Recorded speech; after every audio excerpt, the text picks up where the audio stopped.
Welcome to Talk to Brazil with Tom Rioch, the business connector to business in Brazil. Welcome to Talk to Brazil, the business connection, a podcast about business in Brazil and the world. I'm Tom Rioch, an American living in Brazil for many years and known for business networking, connecting people and talking from my podcast studio in Campinas, São Paulo, Brazil. Today's guest is Adam Newman, and he's talking with us from Rio de Janeiro. Adam is a social entrepreneur, a nonprofit founder, and a virtual reality film producer. He's the president and co-founder of Favela Incorporated, which is located in Vidigal, a favela community in Rio. He is also the CEO of Favela Experience in Rio as well.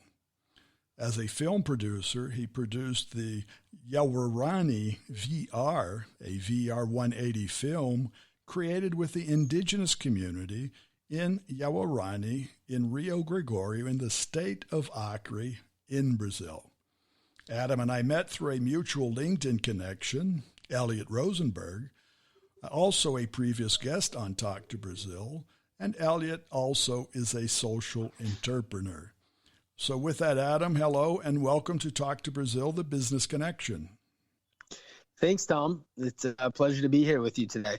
What I want to say, I want to start, Adam. I saw on your personal site, you have a professional mission which says, I am dedicated to cultivating sustainable ecosystems of innovation and entrepreneurship in low-income communities throughout the world. So for our listeners, tell us a little bit about your amazing experience, which has gone from favelas in Rio to the jungles of Brazil. Great. So originally I'm from Divide, Colorado, a small countryside city in the outskirts in Colorado. And I went to school in Arizona State studying social business or business entrepreneurship and international business. And through that experience, I had the opportunity to study abroad in my junior year of college in Latin America, in South America, in Argentina, and in Peru.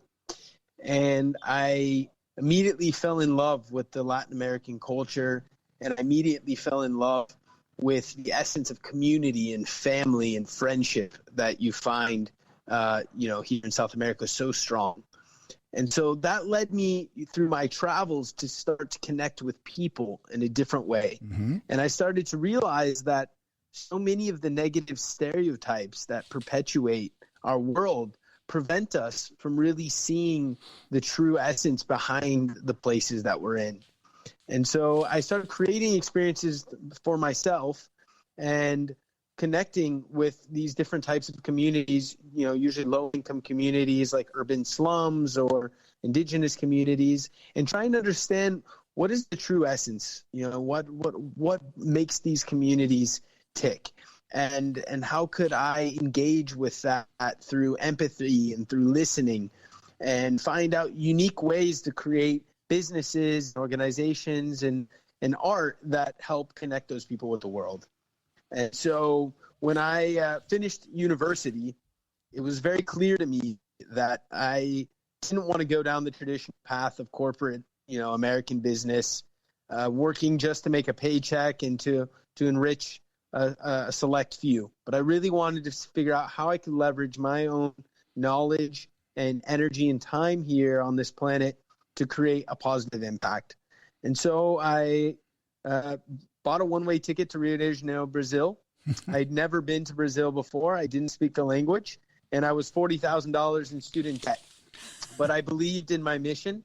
And arriving here in the city, I was confronted by a lot of people telling me that, look, you can't go to the favelas. You can't go to the slums because they're not safe. And Rio isn't that dangerous of a city. You just have to avoid the slums. And it seemed peculiar to me because most of these people didn't actually have any experience in these locations. Mm-hmm. So they were just reproducing what they had heard on the media or they had heard from their families. And so I said, you know what, I'm going to go and discover for myself. And so I walked into a favela community in my first week here in Rio. And what I found was a beautiful culture and extremely friendly, nice people that were just totally misunderstood by this facade of negative media around drugs and violence. And they embraced me and they showed me so much and taught me so much that I said, I want to dedicate my life to creating businesses and organizations that support people like this. Well, that's fantastic. You've just reminded me of when I came here many, many, many years ago. And actually, I came also with a one-way ticket, didn't speak Portuguese. And I think that's an advantage. When you don't know any better, you go where your nose leads you. And at that time, this was many years ago than you've been here, but at the same thing, people would say, well, don't go here and don't go there. But I didn't know about anything or anywhere. And I would just go out and walk the streets and try to understand the culture, the community, persons, listen, hear what they're saying, see different things.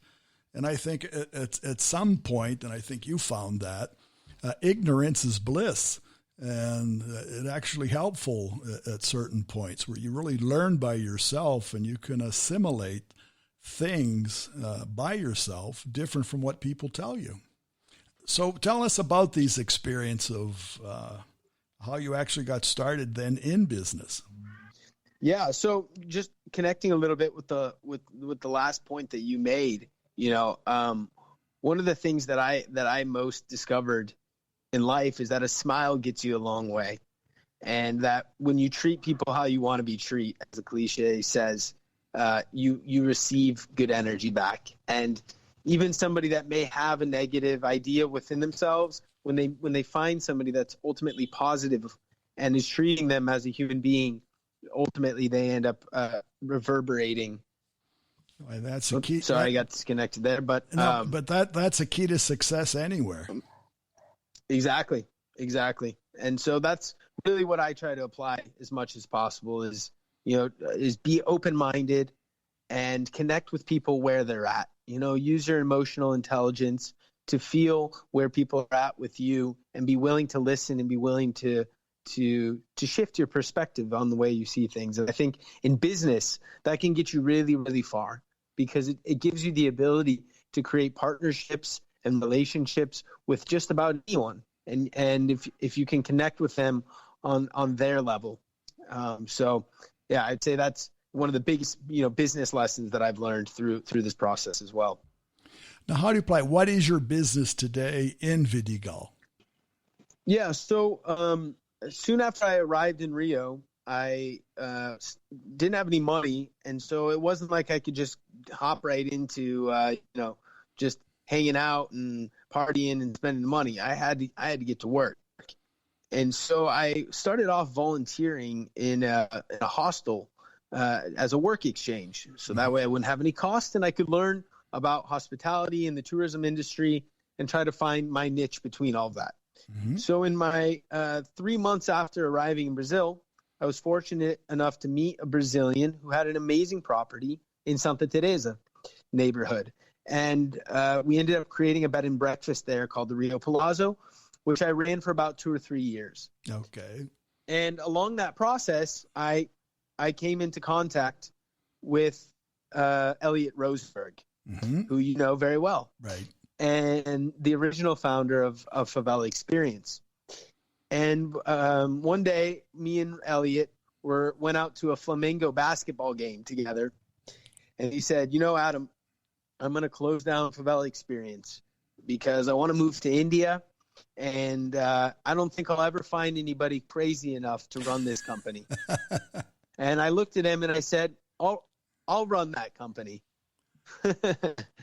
And so we made an agreement for me to take over the company. And I went on a journey with him all throughout the Rocinha favela, which is the largest favela in South America, 250,000 residents. Mm-hmm. And he introduced me to all the families and all the people that he had met and had been working with for so many years. And so I ran the homestay network that he had created of 10 home properties for multiple years. And along that process, I also opened up 2 different hostels, social impact hostels in the favela of Vidigal, where I live today. But after the Olympics, and as the economy started to crash and we had some increases in violence and economic instability, the tourism industry became very weak, and it became increasingly more difficult to maintain the business afloat. Right. And so I closed down the hospital, the hostels, and I closed down the accommodation elements, and we focused 100% of our resources into social impact tourism. So creating immersive experiences that generate positive impact, create revenue generating opportunities within the favela, and help break down negative stereotypes about favela communities. And we've been doing that ever since. We've since received more than 6,000 tourists from 46 different countries. We've worked in more than 10 different favelas in Rio de Janeiro, and we've generated over $1 million reais, almost $200,000 in revenue for those favela communities. So because I live in the favela and have lived in the favela for 6 years, everything that we build behind our model is focused on what does the favela want? What do the people from the community want? Right. What story do they want to tell and share? And so we really build from the inside out, making sure that as much of our revenue percentage as possible is going back to local residents, to local service providers, local tour guides. And if people don't have those skills or resources in order to provide those services, look at what kind of unique structures and partnerships we can create to help give them those skills rather than taking our business somewhere else. Yeah, because people, I agree with you. People generally, they want to learn, and they know that they need to learn. And anything that you can offer them, like you have done, helps make their lives better. And many of these people some of these favelas have been in place for years. And you can't go to a favela person and think they want to live there forever. They could, because they've established a community. And like you said, they've created grassroots relationships amongst themselves. It's a whole world by itself. It's a whole business by itself. But it's also a protective community. It's an understanding amongst people that doesn't necessarily happen outside the favela. Exactly. Yeah, you said it perfectly. And, I think a lot of people have this misunderstanding about favela communities. One, they think that because they're impoverished, that there's no economic activity, which I believe, I might be misquoting the number, but I believe that they calculated the favela economy across Brazil to be valued at about 29 billion reais.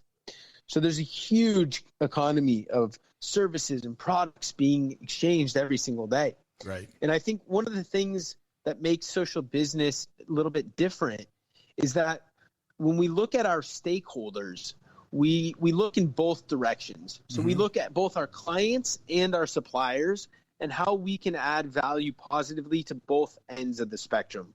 So it's an additional responsibility that you take to look at the impacts of the supply chains that you create, the impacts of the business exchanges that you create, and try to make sure that it's a win-win relationship all around. And something you mentioned about, the essence of learning and how people love to learn.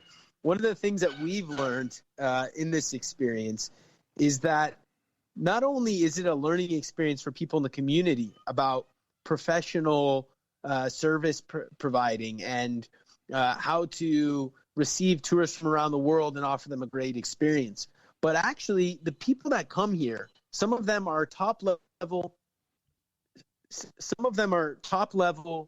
MBA students coming from University of Toronto or the London Business School on these customized experiences that we create.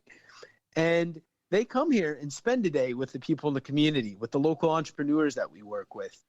And they leave the community transformed, thinking about the world in a completely different way. And we start to see that the learning is actually more intense for the people who come to the favela than the people in the favela itself. But people come here thinking they're coming to help, and they leave being the ones that were helped in the end. Well, I can definitely agree with you. I've had several experiences with that because years ago, one of my drives with Talk to Brazil obviously was to attract, and still is, to attract persons, business persons, investors from outside of Brazil to Brazil. And many years ago, I was attracted by a company, an investment firm in the States, and they got in touch with me, and they wanted to know, they wanted to understand at that time, you may remember, what here was called the migration of the D class to the C class. And it was actually the upgrading of persons. And they called me and says, could you help us understand what is this classe D? What is the D class? And they came down, a group of scholars, persons that did a lot of research. And I didn't take them to Rio, but I did take them. They wanted to go to Salvador. And they wanted to see Salvador. And there, too, as Rio, was a fantastic example of how communities are actually generators of revenue, of business. Because half of Brazil, I don't know if the numbers exist, but we say that about half of Brazil and half of Brazilians live in sort of an informal position. Many Brazilians don't have a bank account. For any number of reasons, they can't get credit, so it's still a cash and carry type environment. That's why businesses are built on cash and carry. So they're really outside the mainstream of most of the statistics. And when I took them to Salvador, we were on one side right. of the road, or the street, actually, was a very high-class shopping center. And exactly on the other side, and we're talking a distance of maybe 100, 200 meters, was a favela. And in the shopping center, it was just full of all kinds of people buying, coming in back and forth and whatever. They were amazing. So it's just like you said, they were just amazed. And seeing is believing. So when you can see what is happening and how it happens for a foreigner coming to Brazil, it is an amazing experience because obviously they do come with what you said, the mindset that it's dangerous. You really can't go out. You can't do things. And it's really not that way. Yeah. Yeah. And that's the power of tourism.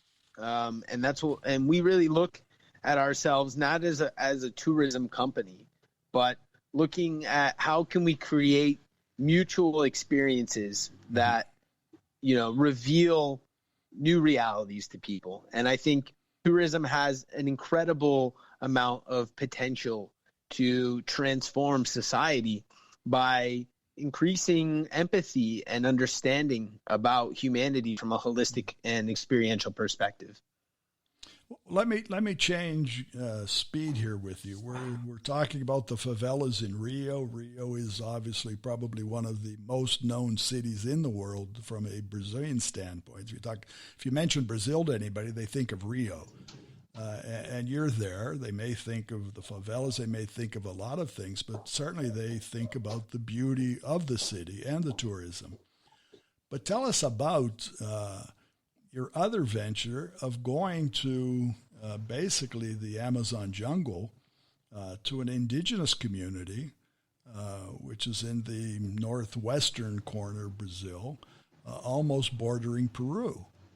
So you really took yourself a trip. And how did that come about, and what did you do there? Yeah, so it's quite a story actually how I ended up there.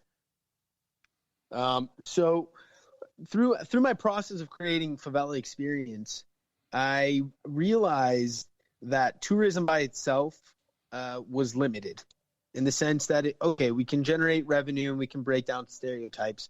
But how will this create long-term, transformative, sustainable impact? Mm-hmm. And so about 2 years ago, I started a nonprofit organization here in the favela called Favela Inc. that you mentioned at the beginning. Mm-hmm.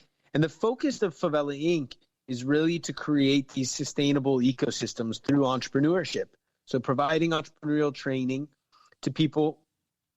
So providing entrepreneurial training to people from favela communities so that they can create better organizations and business to help transform the world. And I share that now because through that process, I started engaging a lot of Brazil's elite society and entrepreneurs and businessmen to bring them to the community and show them the entrepreneurial potential that the favela has. And so in that process, I had a gentleman named Walter Calvacanti, who came and met me, who is the son of the Calvacanti family that owns a variety of shopping centers all over Brazil. And he came to visit us at one of the projects that we were incubating through our entrepreneurship incubator called Parque CTA, which is an ecological park of 10,000 square meters located in the Atlantic rainforest in the favela, where we're currently creating an agroforest. So he came to visit me there. And as we were walking around, we were talking about our mutual love for nature and for the forest and for the unique people's unique relationship with nature. And he mentioned to me that over many, many years, him and his family and some of his other friends had been supporting and visiting the Yawarani community in Acre, Brazil. And I told him, I said, I've always wanted to go to an indigenous community. I feel a really strong connection to the ancient wisdom and to the spirituality, along with some of my own holistic experiences with plant medicine. And so he invited me to join him in the Yawarani community. So we took the cross-country journey, which most people don't realize, that continental Brazil is actually bigger than the continental United States. Right. And it took us about 8 hours of airplane travel to get to Acre, Brazil, to Rio Branco. From there, we had another 8 hours of bus travel, followed by an additional 5 hours on a boat. And we were in the community. And we stayed there for 1 week with the indigenous community, learning about their culture and about their medicines and about their history and their tradition. And I immediately just fell in love with the people and with this beautiful nature and, lush, vibrant life that exists in the Amazon rainforest. And I said, there's something special here. And I saw so many connections between the Yawarani people and the favela community. And I said, I think that I can leverage eventually the knowledge and the ecosystems and the partnerships that I'm building in the favela, right, and expand them to indigenous communities, and why not other communities throughout the world as well. And so that was my first experience, and they actually invited me to come back later on. And in that process, me and a close friend of mine, Daniel Burry, who is a virtual reality film producer, we wrote up a crazy idea, and we applied for a Google grant, and we ended up winning the grant. And They gave us a $30,000 virtual reality camera.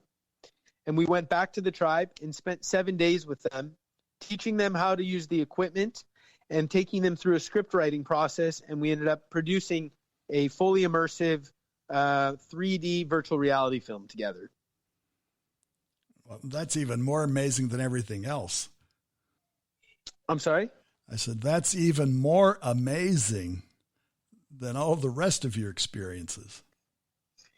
Yeah, it's incredible that once you start to get connected with what you feel like is your purpose and your essence, and you start to connect with other people that are like that, and through the leveraging of business and nonprofit structures, the world just starts to open up to you, and things just happen in very mysterious ways. I couldn't agree with you more, because in Brazil for many years, I've been known as a person in business networking. I've spoken throughout the country about networking, about the people part of thing. I'm a believer that business is done between and amongst people. It's not done between and amongst companies. And so really it's the impact of the people, and you found that. And what even struck me more, when I look at your LinkedIn profile, your handle on LinkedIn is not your name. It's the Networking Newman. So you really you've hugged the networking portion of what you've said, and keep applying it. And you're the same believer as me that one person leads to another person that leads to another person that leads to everything you just said. and it's all about people and wherever they are and however they are. Connections are the most important thing. Exactly. Yeah. Couldn't have said it better myself. And, I have a personal kind of mantra to life, which I call planned spontaneity. And living in Brazil has taught me that more than anything else. And I'm sure you've seen this, and a lot of Westerners come to Brazil, especially when they want to do business, they can find it frustrating at times because usually you plan for something to go a certain way and it almost never goes that way. And it's because there's such this strong driving creative, flow that happens in South America, and people aren't so worried about the structure of time and things being exactly how they have to be, like we are, in the United States or in Europe. And as a survival mechanism, I learned that it's all about planned spontaneity. So you plan how you want things to go. You plan where you want to go. You plan who you want to connect with to create the space of intention. And then you let go of that. And you say, I'm open to things being completely different. Right. I'm open to meeting people that I didn't plan on meeting. I'm open to experiences that I wouldn't have experienced. I'm open to business strategies that I never thought would be my strategy. Right. And as long as you can follow those opportunities that come within the planned spontaneous opportunities, then you can ride the flow of Brazil in really mysterious and beautiful ways without getting stressed out in the meantime. Well, I think that goes back to both of our origins in coming here. And I think what you feel and have done, I felt some of that myself. Once you're in a culture and an environment in a country, and really when you don't know anybody, you came here and probably knew few people. You might have heard some things. I knew a couple of people when I came here. But everything builds on somebody. Most other persons are born into a natural networking environment. It might be their family, it might be their neighborhood, it might be whatever. And few people are really thrust into, let's call it the unknown, right?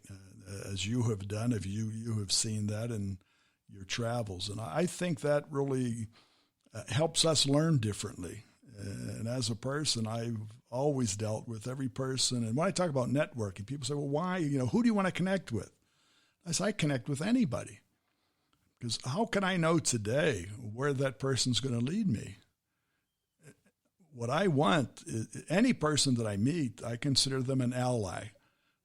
What they're going to be an ally for, I have no idea. But someday it might reveal itself, someday it may not. And here we are talking through a person that I met virtually, interviewed like 7 or 8 years ago, interviewed again in India, and here I am talking to you. And we've never met. I never heard about you. You probably never heard about me. But I think that's the advantage of having what I would call strategic allies that don't have to be anybody. They can be anybody. It's not a specific person. And you're the example of that. Absolutely. Yeah. And I think it's such an amazing tool to have to see people through that light. And, I always try to embrace the mentality of add value. How can I add value to anybody that I come into contact with? Because people like to be in the presence of and collaborate with people that make them feel good. Mm-hmm. So if you can add value to somebody in some way, even if that might be something very small, the chances of them adding value back to you is even greater. And I think that's core to networking, is just being a good ally to everyone and minimizing any challenging relationships or enemies that could appear. We can create the space that we want to be in. Right. And I think that's when you're empowered from that perspective of that, I am in control of my emotions and my way of being, mm-hmm. and I can help influence people to the state that's best for all of us by expanding my comfort zone rather than staying within my comfort zone. The potential is infinite. Well, Adam, I want to thank you because everything you've done and what you said today right now you've really made my day. and you really made me feel good and feel better today, and even have a better outlook on life and about Brazil. So I want to thank you for sharing your time with us. I want to congratulate you again on all you're doing here. Well, thank you so much, Tom. I really appreciate the opportunity to get to know you and to connect and to share. And, just to give a quick shout out to any listeners out there who are interested in discovering more specifically about what we're doing right now with the pandemic, transition kind of happening. My nonprofit organization, Favela Inc., has been working really hard in providing emergency food kits and hygiene kits to low-income families in favelas. And what's the best place for everybody to find you? So you can find out more about me at adamnewman.me, which is my website. And also, if you go to Favela Inc., favelainc.com, you can read more about what we're doing for the COVID-19 crisis, and you can see some of the statistics about all the impact that we've created thus far. And then for anybody that would like to help support our work and is in a place where they can donate, it's always greatly appreciated. We work really hard to make sure that every cent that is donated to our organization makes its way to the people that need it the most. Well, congratulations again, and we'll help promote all of your efforts there, and we'll be talking to you again in the future. Okay, Adam? Sounds great, Tom. Thank you. All the best. And I want to thank again and to our listeners. You can find more about Adam Newman on LinkedIn. As I said, he's there under the name Adam Newman, but he's the Networking Newman. And again, his personal site, is adamnewman.me. That's ADAMNEWMAN.me. Or visit our website, talktobrazil.com. All previous shows of Talk to Brazil are also available on Spotify, Apple Podcasts, Google Podcasts, YouTube, and many others. I'd like to thank our audience and sponsor, Focus MI Marketing Intelligence. Focus MI specializes in market research for the Brazilian agricultural market. More about them on their site, which is www.focusmi.com. Remember, when you talk to Tom, you talk to Brazil and the world. Goodbye, and thanks for listening. Thanks for listening to Tom Rioch on Talk to Brazil, the business connector to Brazil.